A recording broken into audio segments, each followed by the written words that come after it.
Kahan Israel Abel Hawkins!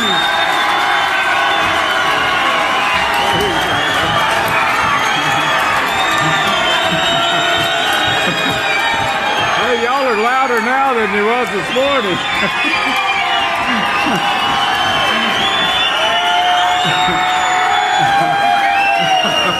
Okay. Praise Yahweh. You may be seated.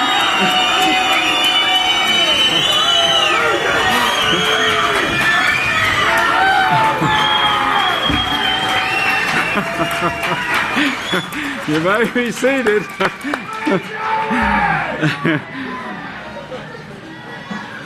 I know you're always hearing this and rejoicing, and that's what makes me feel great today.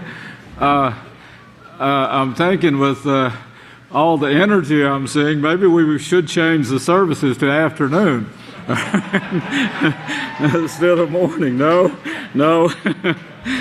Got too much to do throughout the day. And I've got to take you and make you see what I saw, and which I wasn't really that concerned about to begin with till I started thinking about it, or till Yahweh made me think about it, but about the donkey on the cloud. But we ended now this morning, if you remember, with salvation being shown, a great gathering taking place.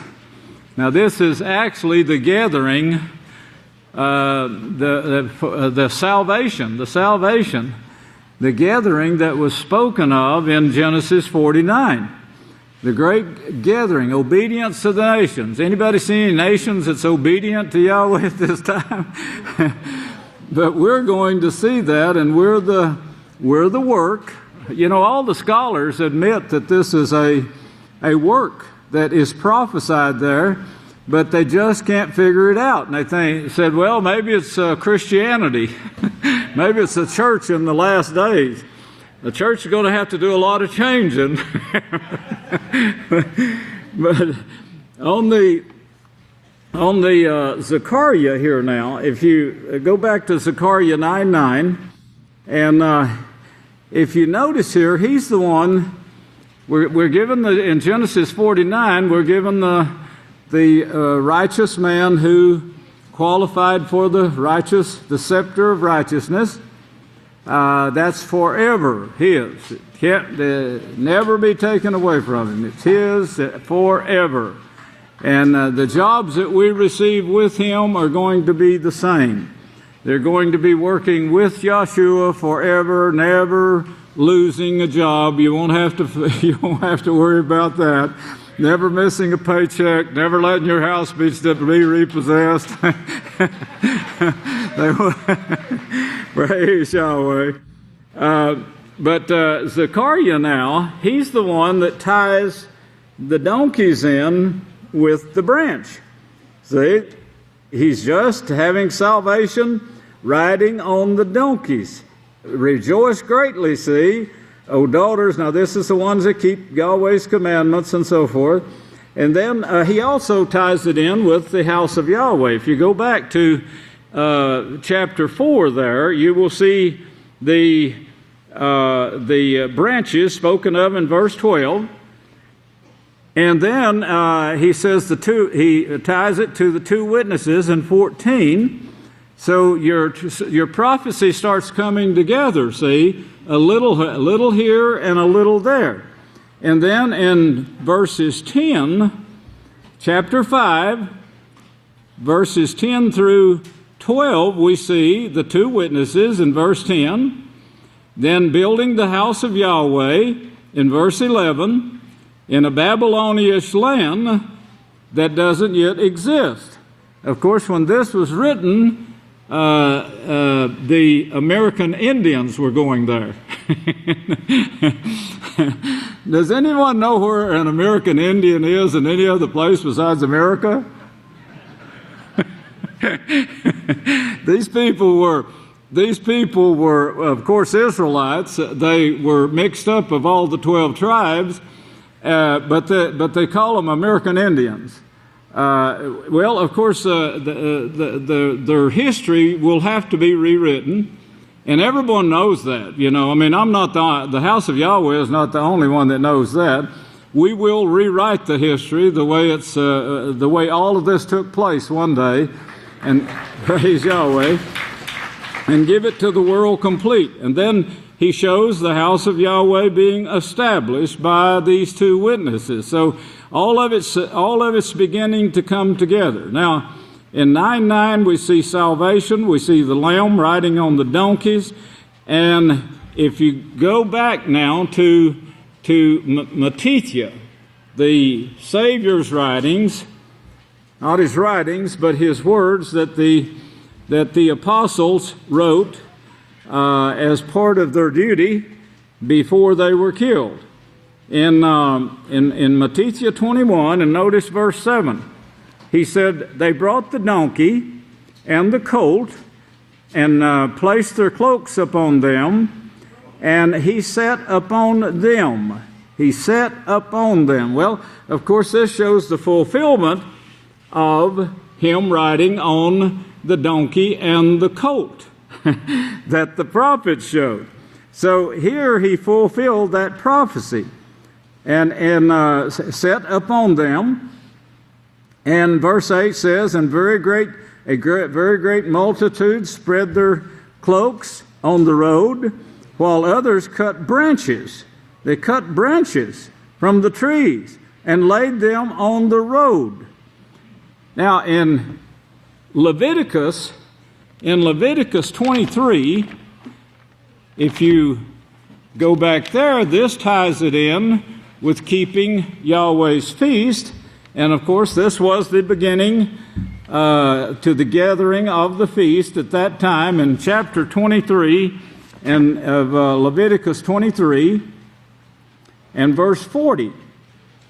On the day before, you are to take choice fruit from the trees and palm branches, leafy branches, and willows of the brook, and you shall rejoice in front of Yahweh your Father for 7 days. This also ties it in with Revelations 7, and I think we did that this morning, so I'm going to skip that. Now, the branches, of course, are emblematic of success, rejoicing in Yahweh. Rejoicing in Yahweh. That's what the branches actually represent. All in fulfillment of Genesis 49 and verse 1, last days. Last days. Taken here a little and there a little. Now remember, Genesis 49:10, donkeys, and notice also the last part of that, obedience of the nations. Genesis 49, verse 10. Now that's also shown in Revelation 7, verse 9. All nations will come before his throne, and even the quartet is shown. The quartet is shown as actually bowing to Yahweh in the last days in repentance. Well, these come out, Yahweh says, of great tribulation. That's in Revelation 7:14. We see that great tribulation spoken of, and turn to that one in Matithia 24. Matithia 24. Notice verse 21 and 22. You see the great tribulation, and there'll never be another one like it. So Revelations is speaking of the same tribulation too that Daniel spoke of in the time that he saw two others. Matithia 24, verses 21 22. Same as Revelation 7:14, where this great gathering takes place. Obedience of the nations fulfilled in that time period. Now you think of the work that is going to come from this group right here. It's coming. It's coming. You'd be surprised how many people Yahweh is preparing right now from what we're doing among the nations.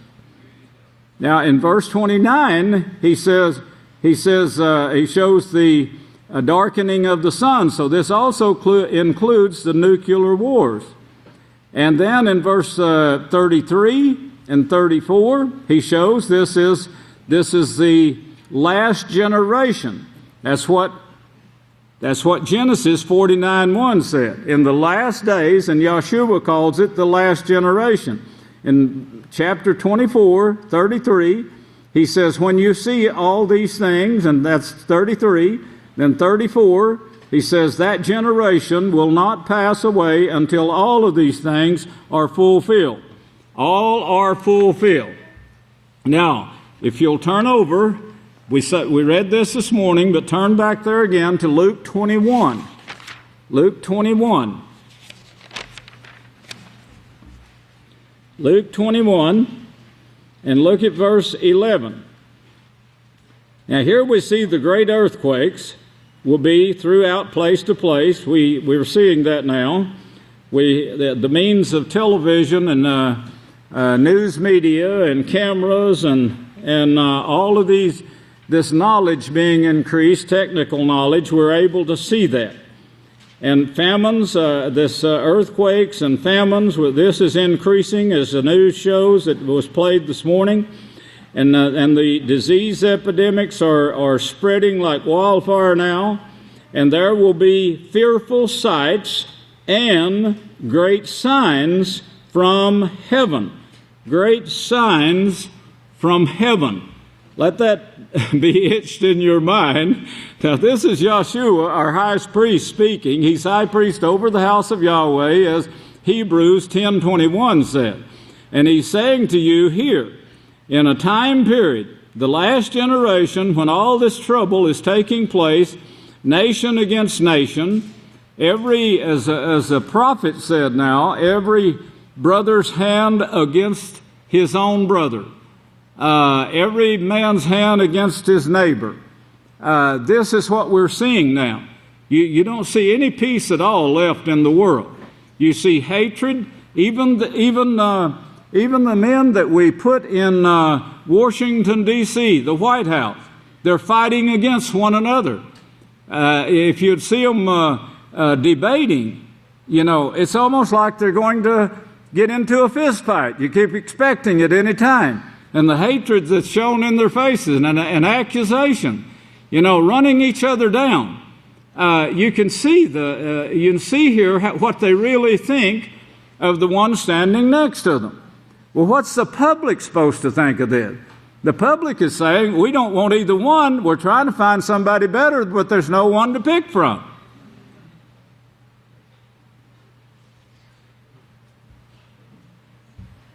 The hatred in the school violence, they don't know what to do about it. We had another boy commit suicide just recently. Now, this came out big time. This is only a few of the incidents, the more popular ones coming from the rich families.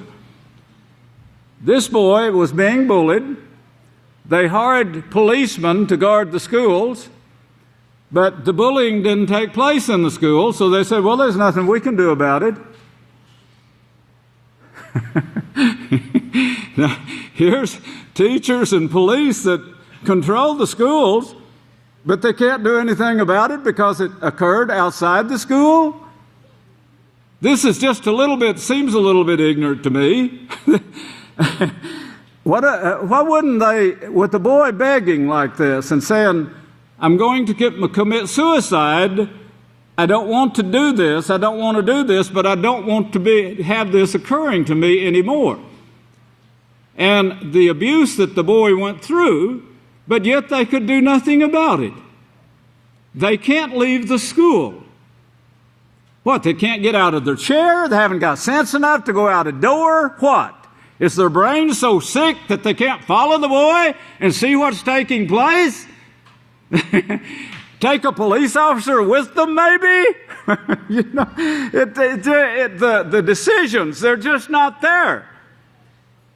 And that's what we got to choose from to replace the ones that we put in Washington that we don't want. We really didn't want them when we put them there, and we want them less now. Well, that's what the world has come to. And Yahweh is going to bring understanding now to 2 billion people that we know of. Now, these others will be resurrected, and there's no telling how many people out of those others will turn to Yahweh at that time.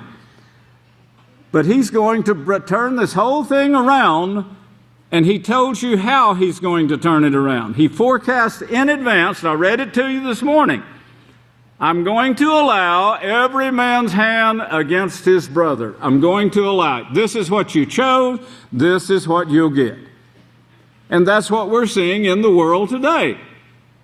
Now, He called you out of this world, meaning He could call anybody out. He could call the whole thing off. But He wouldn't prove His point to heaven. He wouldn't prove His point here on earth, and it would crop back in. He can do this one time, and it's not a damage that He can't repair. He can repair the damage. He can resurrect the people. He can give them another opportunity to convert to His way, to actually partake of His knowledge. They didn't want to retain Yahweh in their knowledge, Romans 1 says. So He gave them over to this reprobate mind that you see now, that's incapable of making rightful decisions. Moshe said they know not the way to peace. And in this time period, He's fulfilling this prophecy about a lowly man bringing forth some lowly donkeys in the last days to carry the load, to do the work, and be tried at the same time, be tried and tested, so that they can prove that they have rights to that scepter of righteousness, to partake in it. And Yeshua said in Revelations 22:14, blessed are they that are obedient to Yahweh's laws, because they have right to the tree of life, and may enter into the gate, through the gates into the city. Well, here now he says you will see in verse 11, he said, great earthquakes, famines, pestilence, that's what we're seeing right now, fearful sights, great signs from heaven. Now, look back at, well, we saw that already, Matthew 24, I'll slow down. Matthew 24, 21 and 22 says this is going to be the greatest tribulation ever. Then verse 30 it says you will see a sign. Let's go there again. Matthew 24 and verse 30. 24 and verse 30. You'll see the sign of the Son of Man in heaven. Now these are the ones that are watching for us. And He says watch. He does tell us to watch. Then will appear the sign of the Son of Man. Well, what would you look for in a sign? I left the sanctuary on the 25th of August, and it was, I don't know the time, but it was in the evening. It was before sunset, because the sun was actually coming out from underneath the cloud. I drove to the studio, and where the shows are done, the prophetic word shows are done, I stopped in the front yard. Because this cloud over to the right, which would have been northwest. And in fact, I picked up the phone and went to calling people, because there was a cloud, a black cloud, the color of that black donkey, if you can believe that. I know others saw that too. They saw the cloud. I called some people and told them, run outside right quickly and look in the northwest and look at this perfect shape of a donkey. And I do mean it was perfect, tail and all. And he had his, or she had her head up, her neck turned up like that, and her ears perked forward, and like she was looking at something, and there was a cloud in front of her. Well, all I could think about was how perfectly shaped that donkey was in a cloud. And I called Shaul, too. He said he was outside on the phone. He was looking south. I don't think he would have seen this even if he'd have looked back north. Because to me, it looked like this cloud was right over all of that area right there. But I don't think it got past 603.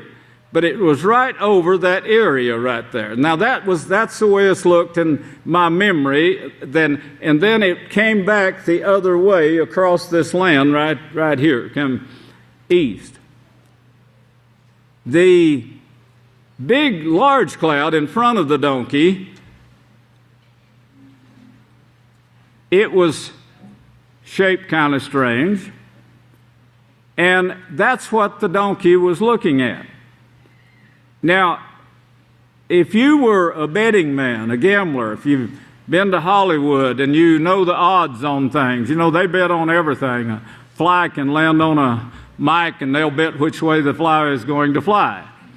But what would be the odds of seeing a perfectly shaped donkey standing on a cloud? Well, probably not too high, that. Now, to top that off now, the donkey had a pack on his back, and it was a perfectly shaped pack on his back. And I got to thinking about this later. You know, there's more to this. You know, something did this. Because this would double the odds or triple the odds of ever seeing something like that, so perfect, and with the tail and everything. And I told this the next Sabbath, about this, seeing this cloud. Well, the artists, they started wanting to draw pictures, and they would draw pictures, and I'd tell them what was wrong with it, and they'd draw more, and they were working day and night, and our computer artists too were working. They was taking the pictures that was drawn by the artists, and they was working with them and correcting them, and we finally got the donkey corrected, and that's what you see on the banner back there. And then it took a while to get the pack on his back corrected. And after that, I said, you know, he was looking at a cloud, and I think we should put that in front of him. And the first one, first 7 or 8 was off, and I kept trying to describe the cloud to them. And finally, one day I went back to the studio. I go golfing to do shows, but anyway, I was at the studio and I was opening mail that afternoon, and I looked over to television set. I think the phone rang, and I turned my head to the left where the television is, and I saw this olive tree on top that our newsman had put on top of the sign here at the sanctuary, and there was the picture. And I said, that's a perfect shape.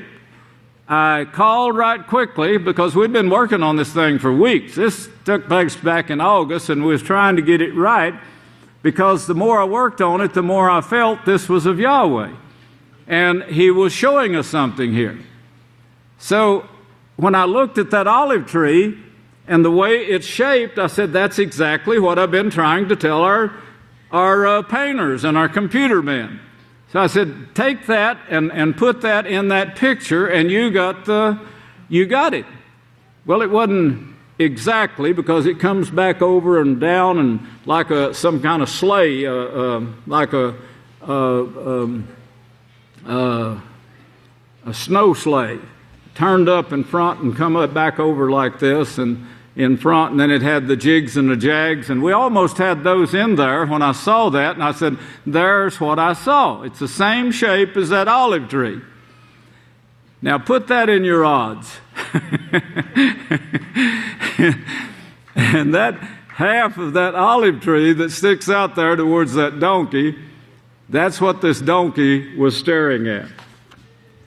Anyway, after we got this cloud, after we saw the olive tree, after I saw that olive tree, and then we started working on the cloud with the olive tree, then we got it right, and we decided to make a banner then to show everyone what this thing was about.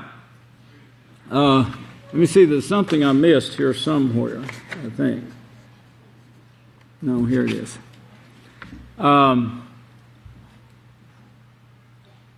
the location, I told you, it was right over the land of Yahweh.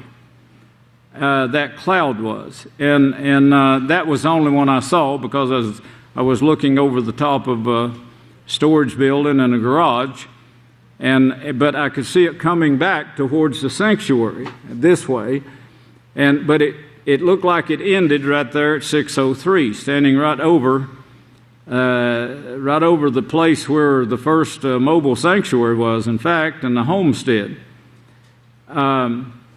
At the same time this was taking place, now the musicians, they decided they wanted to write these prophecies and they wanted to make a song. And so I said, well, you got to have now your original music. You can't steal music from someone else. Yeah, we'll do that. So I said, okay, let's do it. At this time, I'd like for our technical team to turn the lights off and play you this song. No one's ever heard it till now, except the ones that's working on it.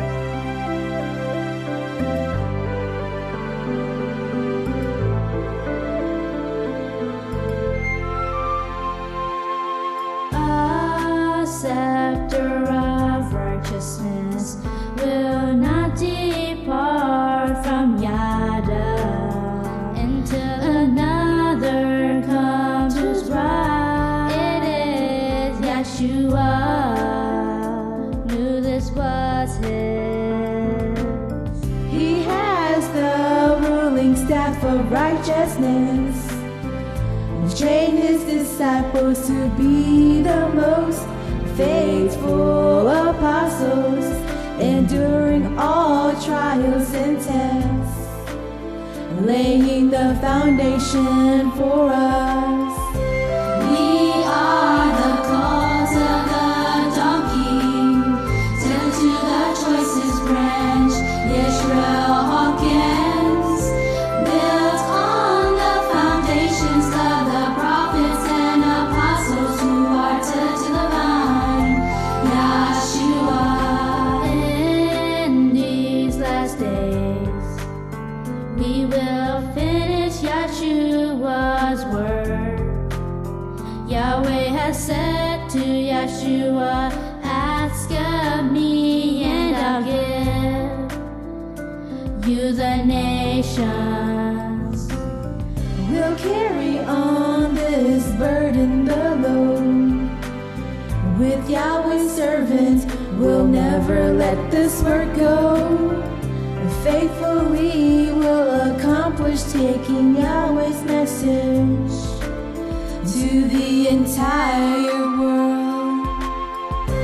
We are the cult of the donkey, till to the choicest branch, Yisrayl Hawkins, built on the foundations of the prophets and apostles who are to the vine, Yahshua. Yahshua rode lonely onto donkeys. He's over the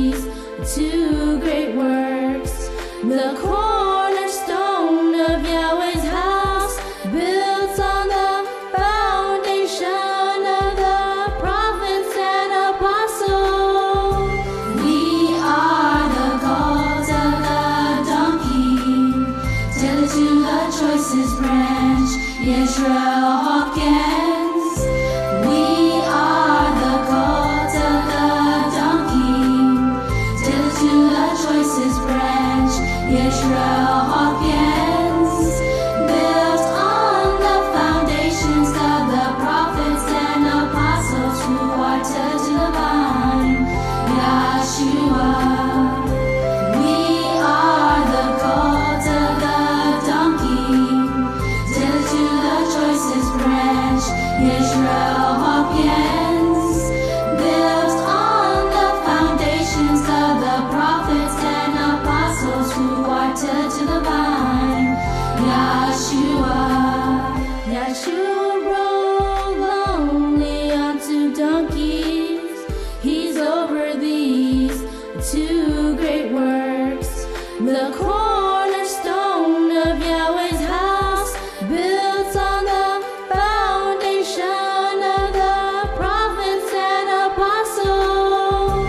We are the cult of the donkey, till to the choicest branch. Yisrayl Hawkins, we are the cult of the donkey, till to the choicest branch. Yisrayl Hawkins, built on the foundations of the prophets and apostles who are touched to the vine. Yahshua, we are the cult of the donkey, till to the choicest branch. Yisrayl Hawkins, built on the foundations of the prophets and apostles who are touched to the vine. Yahshua, Yahshua rode lonely onto donkeys. He's over these two great works, the cornerstone of Yahweh's house, built on the foundation of the prophets and apostles. We are the cult of the donkey, till to the choicest branch. Yisrayl Hawkins, we are the cult of the donkey, till to the choicest branch. Yisrayl Hawkins, built on the foundations of the prophets and apostles who are tethered to the vine. Yahshua, we are the cult of the donkey, tethered to the choicest branch. Yisrayl Hawkins, built on the foundations of the prophets and apostles who are tethered to the vine. Yahshua.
At the count of three. Hallelujah, Yahweh. 1, 2, 3. Hallelujah, Yahweh. Praise Yahweh. I love you.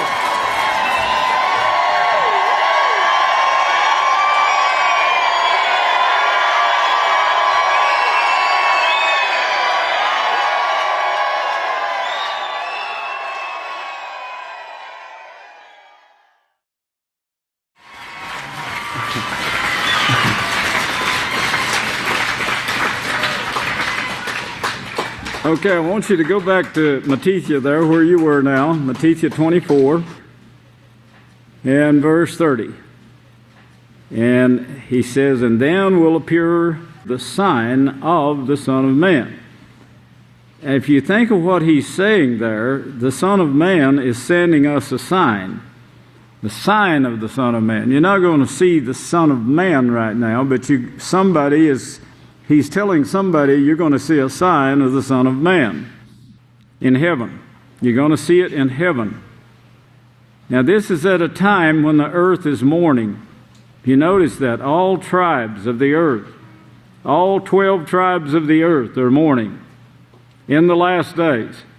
And those mourning 12 tribes will see the Son of Man coming in the clouds in great glory. But that's after Revelations 7 takes place, when the great gathering takes place. And they will see the Son of Man coming in the clouds of heaven with power and great glory to rule the earth and the universe. Look back again to Luke now, Luke 21.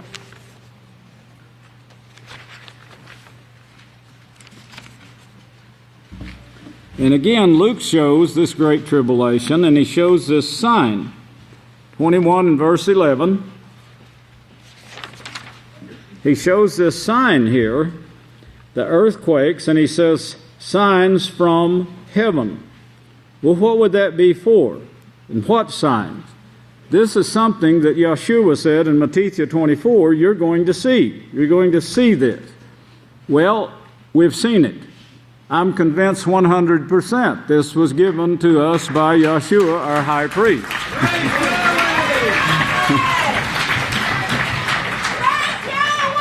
And we know from what he said in Matthew 24, he's the one that sent it. He's the one that sent this. Now look at verse 28, Luke 21 and verse 28.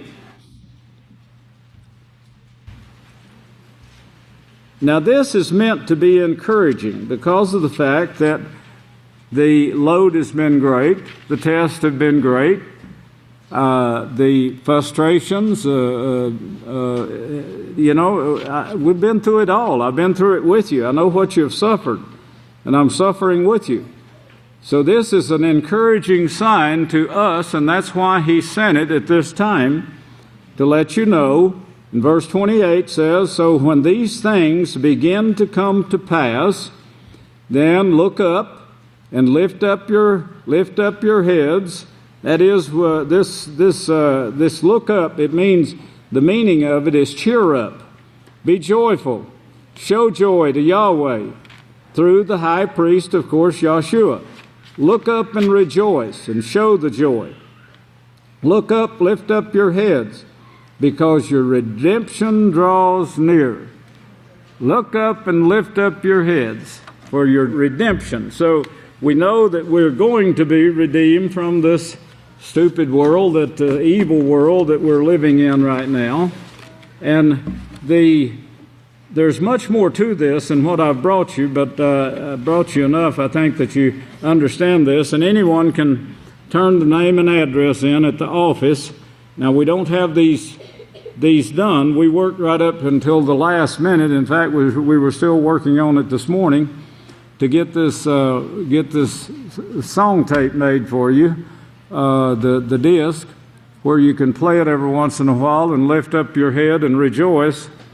But this is absolute truth, and it's absolutely from Yahshua himself through Yahweh. Praise God.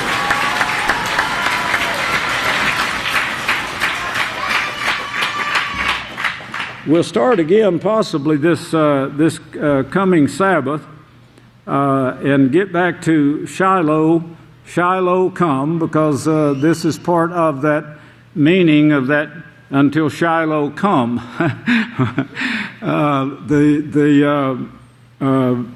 The world does not understand this. We're the only ones on the face of the earth that understand what's taking place right now.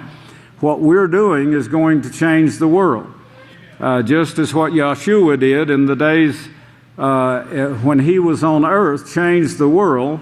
But this time, the job will be finished. Yahweh's job will be finished in turning this around to where man will never want to sin again, and where the kingdoms of heaven will see and witness what is going on here on earth and how to change it, because He's going to bring the change about through you. You're bringing it right now. You're chipping away at this stone while it's falling. This mountain that's fallen, caving to pieces. We're chipping away at it. It's going to fall, but we're not going to fall. The house of Yahweh will never fall. We'll get back onto that possibly this Sabbath for everyone who can stay. I know many of you have got to go back to your dwellings. I don't think you're going to be there long now. I think everything is fixing to fall and fall quickly, and I'm praying for it. Don't forget, when you get back out there, don't deny me. If you deny me, you deny Yahshua. Don't forget, you're the children of the donkey. Oh boy, of the donkey. Okay, at the count of 3 now. Now you're being filmed, remember, so let's get wild. 1, 2, 3. Hallelujah! Yahweh! Praise Yahweh! Don't forget,